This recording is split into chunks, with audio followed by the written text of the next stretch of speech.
السلام عليكم، صباح الخير في اللوان. الساكي غادي نحضر يوم التمليلي الثالثة هاد بسلاين فين دي توغارن دي تسير في الزمور إوكن أدكسن ديكس الفايدة توديك شمال لاصال كونفيرونس.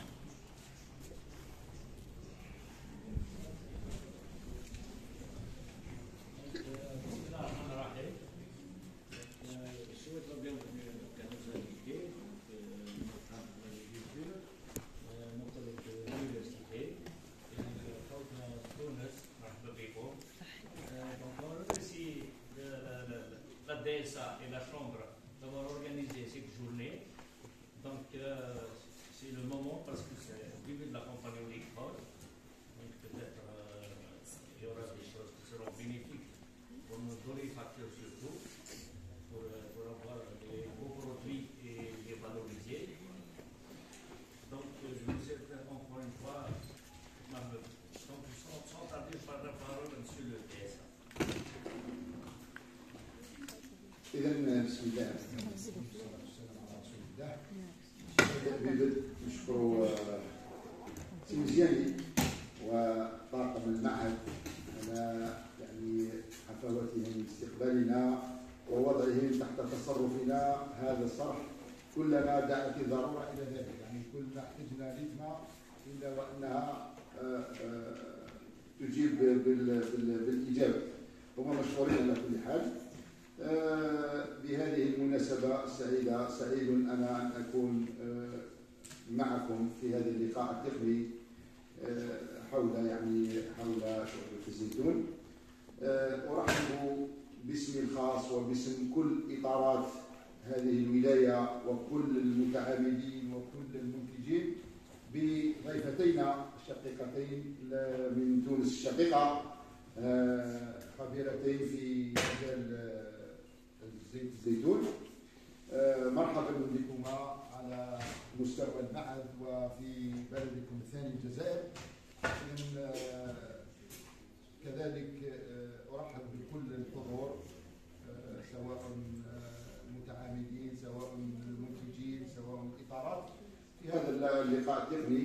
لما يخفاكمش ولايتنا من الولايات الرائده ولا من الولايات المنتجه لماده زيت الزيتون. هذه الشغله اللي تكتسي اهميه كبيره في الولايه تاعنا، ولو كما ديما نقول الزيتون ولا زيت الزيتون لم يبقى حكرا على منطقه القبائل كما كنا بكري نعرفوا الزيتون غير في بلاد القبائل. دركا الزيتون راهو على مستوى الجزائر يعرف تطور هذه الشغله، عرف تطور كبير وراهي مساحات كبيره موجوده على المستوى الوطني، لكن تبقى هذه الشجره المباركه متأصله على مستوى ولايتنا. وما كانش بالك ما كانش منزل ولا بيت على مستوى ولايتنا والولايات هذه اللي ما عندهاش بستان ولا شجيرات من الزيتون. هذه الشعبه كذلك التي تعرف ديناميكيه كبيره على مستوى ولايتنا. رانا في اللقاء الثالث بالنسبه لهذه الشعبه، بالنسبه لهذه الايام الاخيره. بطبيعه الحال هي تفرض نفسها وتكتسي اهميه كبيره سواء بالنسبه للمنتوج ولا بالنسبه للمداخيل تاع العائلات تاعنا وكذلك بالنسبه للاقتصاد الوطني. شعبه تكتسي اهميه كبيره سواء بالنسبه لماده الزيت او بالنسبه للمواد الاخرى الثانويه لماده الزيتون. اذا دون اطاله نجدد ترحابي بكل الحضور وخاصه الخبيرتين ضيفتينا على مستوى ولايتنا. ان شاء الله نتمنى التوفيق والنجاح لهذا اليوم الدراسي، وان شاء الله يكلل بالنجاح، وان شاء الله راح نستفادوا من خبره شقيقتينا ينورونا ان شاء الله. وبارك الله فيكم ويعطيكم الصحه.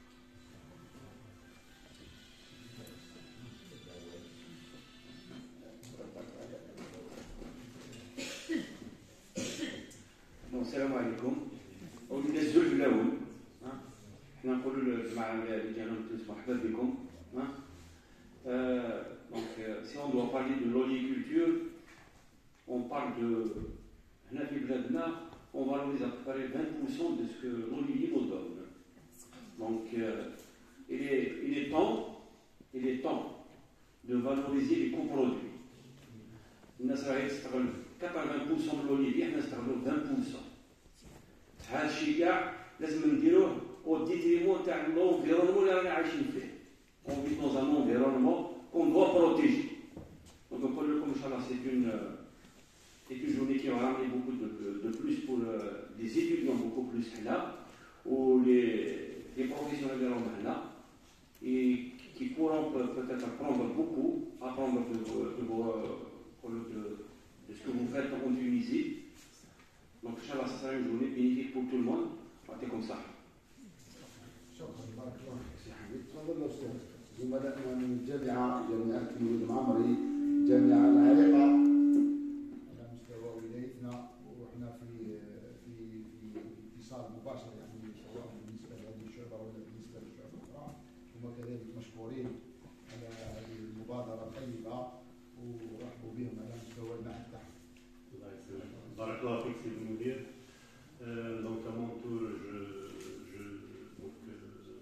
je souhaite la bienvenue donc, à nos collègues qui viennent donc, de Tunisie, professeur Ammar et docteur Kaboul, ainsi que je vous souhaite tous évidemment la bienvenue, que ce soit nos étudiants qui ont un petit peu donc, gelé les cours et qui vont venir assister à cette conférence, les stagiaires, nos collègues de l'université, nos agriculteurs qui sont les soldats sur le terrain, qui chaque jour côtoient l'olivier et toute la panoplie d'activités agricoles que contient notre région. Donc, d'abord, juste على واش قال سيدي المدير ou le directeur de l'ITMA ainsi que le président de la Chambre. L'olivier, donc, c'est une culture ancestrale. On la côtoie chaque jour et va faire de nous ce que nous sommes actuellement. En fait. C'est grâce à l'olivier qu'une partie du développement local a été faite. Donc, nous vous remercions déjà, monsieur le directeur, de nous accueillir ici donc, dans cette structure. C'est pas une première. Donc, l'ITMA, elle a été tout le temps ouverte donc, à nos activités scientifiques. Moi, je pense que vous méritez amplement le titre de maison de l'agriculture de la région. Donc, tout ce qui a été, tout ce qui se fait au niveau de l'agriculture. Donc, les remerciements vont aussi donc, aux organisateurs, la Chambre d'agriculture en premier, ainsi que le laboratoire le lab de l'université Mouloud Mamri de Tizi Ouzou. Donc, c'est le laboratoire de biochimie analytique et biotechnologie. En deuxième lieu, je dirais que si actuellement l'huile d'olive trouve toute son importance et toute sa considération au niveau donc, de l'activité agricole, où actuellement donc, on parle beaucoup plus de la qualité de l'huile et puis de conquérir les marchés extérieurs pour ce produit-là. Il n'en est pas de même pour les sous-produits donc, de l'oliviculture. Actuellement, la problématique donc, de ces sous-produits-là, elle est entièrement posée. Et elle est posée de façon pertinente.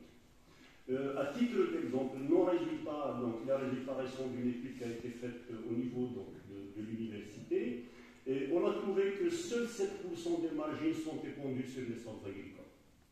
Et un peu plus de 35% des grignons sont jetés sur le bord des cours d'eau. Et là, je vous laisse imaginer toute l'importance des impacts environnementaux qui puissent surgir après ces applications-là. Donc, les questions qui se posent actuellement pour ces sous-produits-là, c'est que doit-on faire avec ces sous-produits?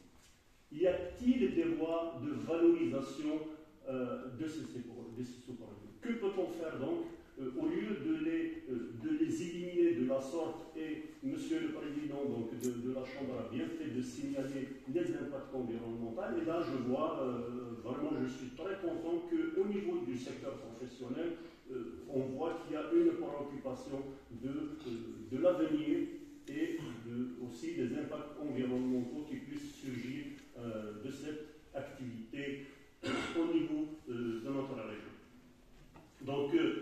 permet de présenter donc, les conférenciers qui nous viennent donc, de Tunisie, qui en profitent un petit peu de leur passage en Algérie, parce qu'ils participent aussi donc, à un colloque qui va se dérouler à Alger entre le 5 et le 6. Donc il s'agit du professeur donc, Amar de l'université de Sfax. Elle est aussi donc, enseignant-chercheur au niveau de l'Institut préparatoire aux études d'ingénieur au niveau de Sfax. Et c'est une référence, je dirais, donc mondiale en termes des impacts environnementaux des sous-produits de l'oliviculture. Donc, Marhaba bik, professeur, ça nous fait vraiment plaisir.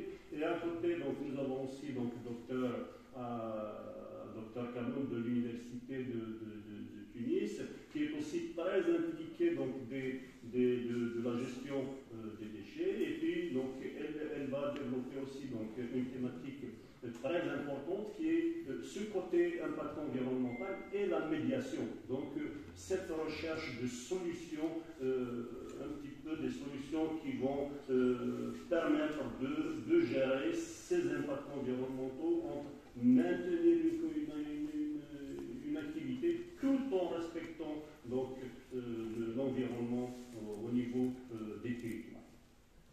Donc, sur ce, donc, je termine mon intervention en renouvelant mes remerciements aux organisateurs de nous avoir donné l'occasion de discuter d'un volet qui est en fait une préoccupation mais qui n'est pas encore pris en charge. Et notre souhait, donc, c'est de sortir de cette conférence avec donc, des acquis pour pouvoir aller de l'avant et permettre à l'oliviculture de se développer en étroit respect de l'environnement dans la région. Merci, monsieur le ministre.